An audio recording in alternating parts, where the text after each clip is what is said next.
Francis Bacon is widely held to be the greatest living painter in the world.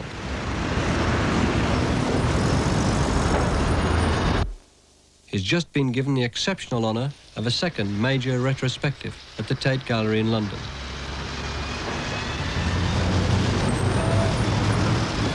Bacon was born in Dublin in 1909, although both his parents were English. His father was a breeder and trainer of racehorses. At the outbreak of the First World War, the family moved to London, where Bacon's father worked in the War Office. For the rest of his childhood, the family moved back and forth between Dublin and London. Bacon never had a normal schooling. He suffered from asthma and was tutored privately.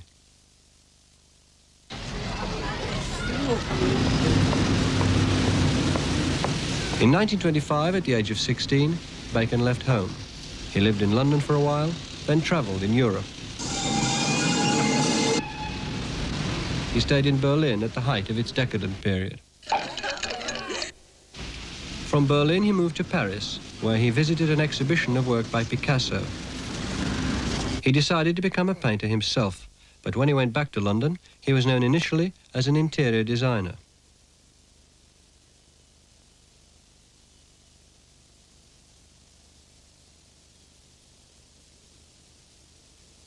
In the early 30s, he turned more to painting, and Herbert Reed featured his Crucifixion 1933 in the influential book Art Now.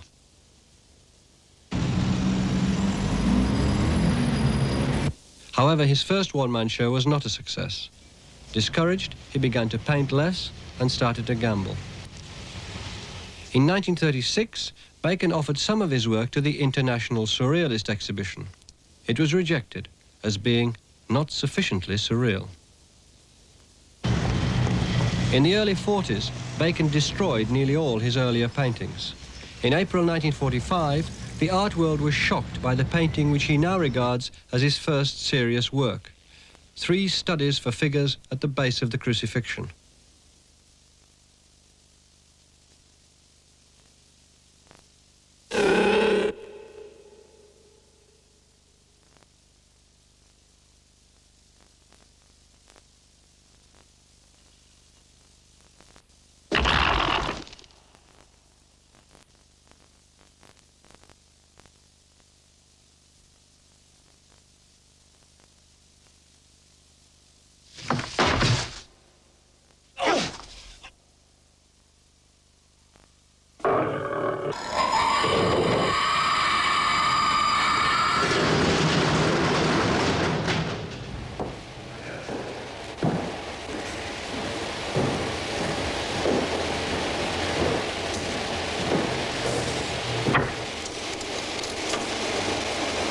In your deforming and reforming reality in your paintings, would this be an example of it with regard to the body? I think it would. I don't think you've seen the human body quite like that. No. I would say that there was some deformation, wouldn't you, in that? I do believe that today, or we could say modern man, wants a sensation really without the boredom of its conveyance, or the cut down of conveyance as far as possible, so you just give over the sensation. But concentrations of, you know, concentrations of images. Well, that was a disaster. We could turn that disaster off, I should think. Why do you think it's a disaster? Well, I just don't. I just think it just doesn't work. Can you tell us why you think it doesn't work? Well, I don't think formally it works. I don't think that bit of rubbish I put in the foreground works. I don't think anything about it works.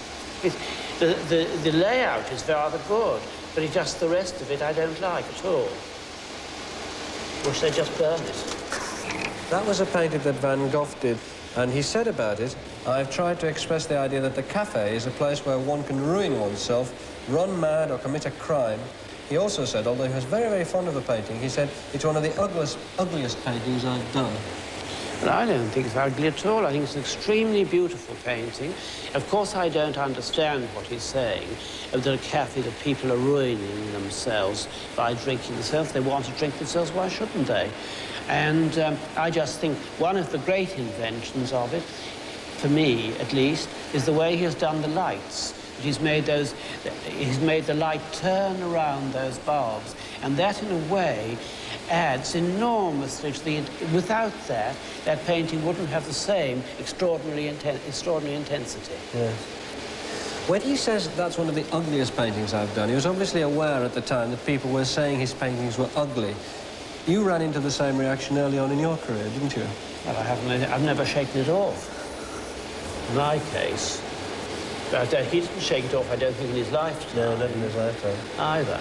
But what do you think of that reaction when people say your paintings are ugly? What do you think of that? Well, I'm very pleased. I'm genuinely pleased that those people don't like them.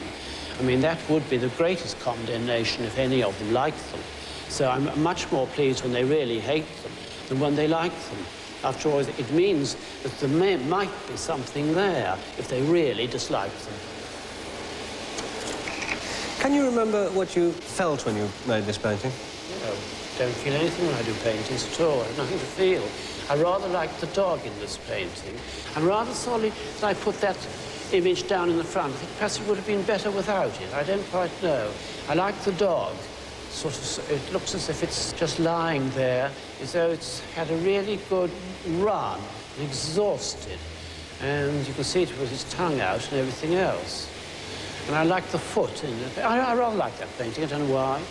And it's because it's really artificial. You could never have a window just like that.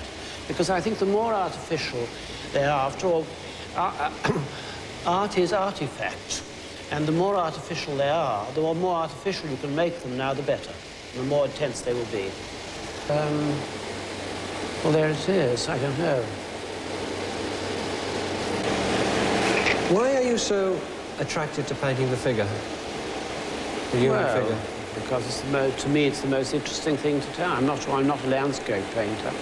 And that thing coming through the blue sky really comes from one of the fates, the Furies, in fact. You know, the Furies we're all haunted with by all our guilt and our everything. I'm not very much haunted with guilt these days. I don't care if I was, really. But you're very fond of Aeschylus, aren't you? Yes, I do, because it brings up... I read it because it brings up the most, to me, exciting images. That's the reason I often read it. Because of the Furies and the... Well, not only of that, but the whole thing, the violence of Aeschylus, brings up the images. I mean, if you remember that wonderful translation of one of his lines, the reek of human blood smiles out at me. Well, what could be more amazing than that? It immediately brings up the most astonishing images. Over the wide rolling earth we've ranged in flock, hurdling the waves in wingless flight, and now we come, all hot pursuit, outracing ships astern, and now he's here somewhere, cowering like a hare.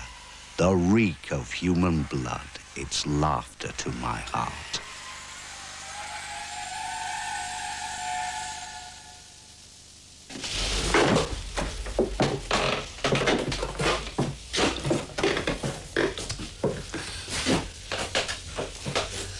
Well, how long have you worked here? Well, I've been here for years, about 23 years or more. And it's a kind of dump that nobody else would want, but I can work here. These are my few abstract pictures here. And because I use the walls and things just to test the colours out on. Yeah. And you like leaving all this stuff there? Well, I do. I just leave it there. I've even tried to clean it up. But I work much better in chaos. I couldn't work if it was a beautifully tidy studio. That would be absolutely impossible for me.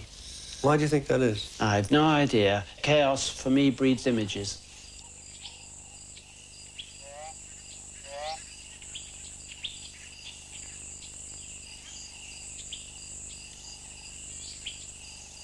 I generally try and work regularly because when people talk about inspiration, I think what is called inspiration only comes really from regular work.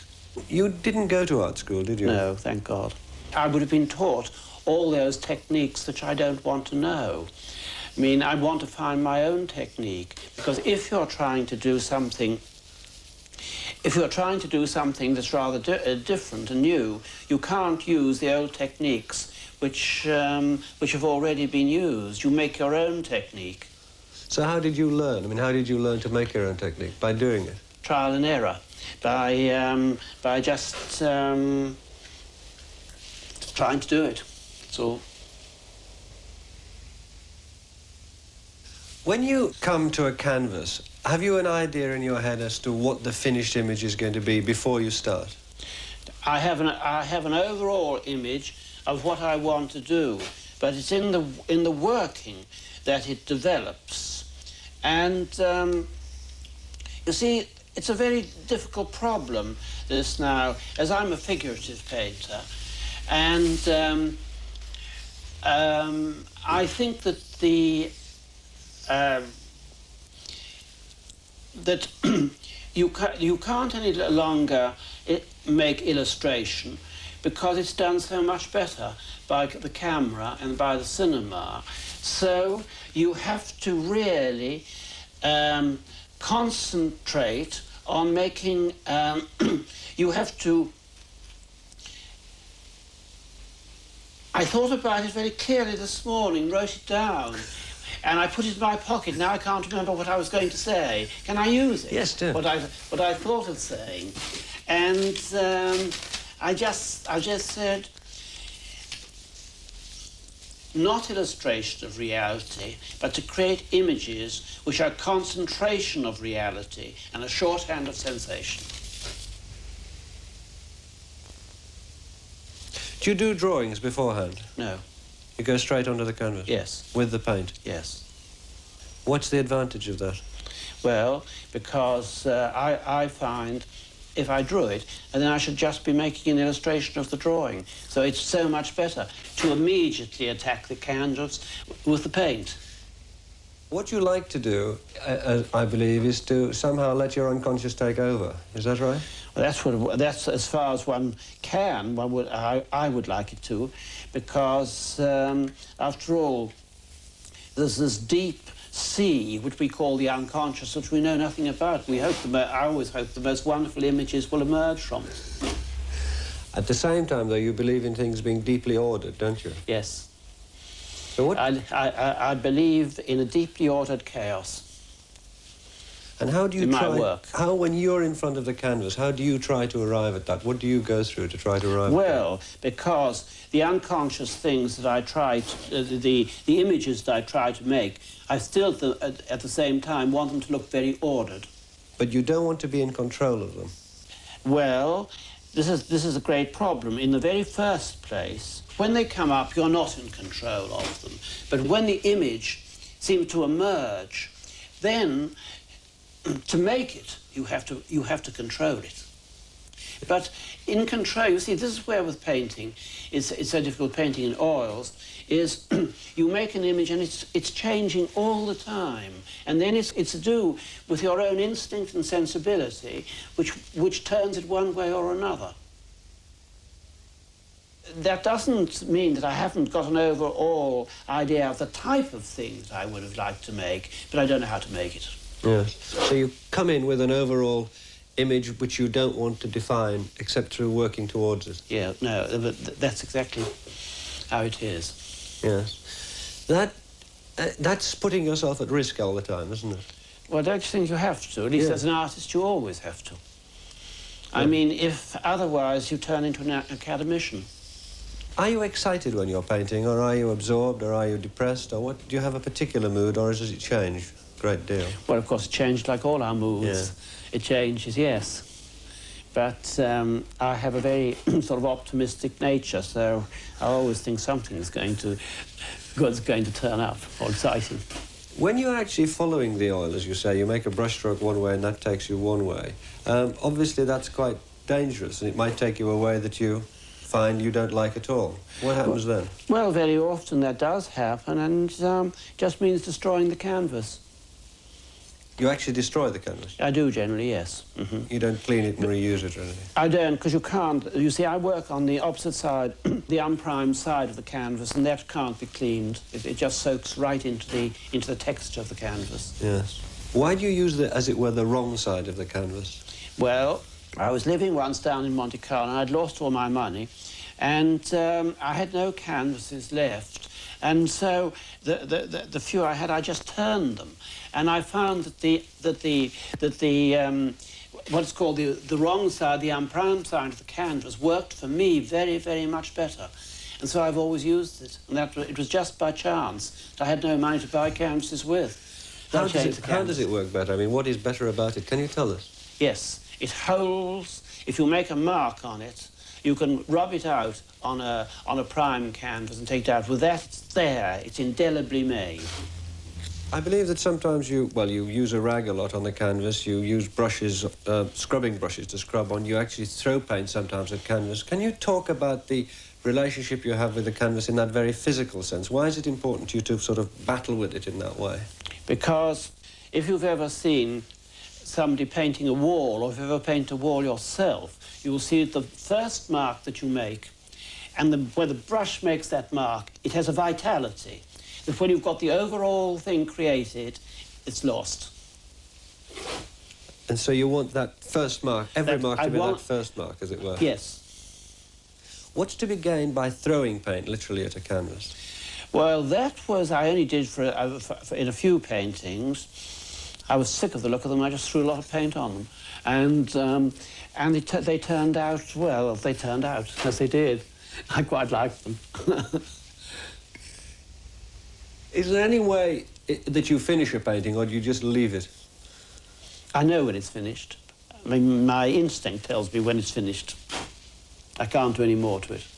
Do you work continuously on the one painting or the triptych, or can you work on something, leave it for 6 months or even a year and come back later, or do you clear what you're doing? No, practically everything I do, I work very quickly, and I work on them. For instance, the triptychs, I can't. As you can see in a room like this, I couldn't work on them all together. Yeah. So I just work on them, and they happen to join up. Yeah. You see, when I do these paintings, I have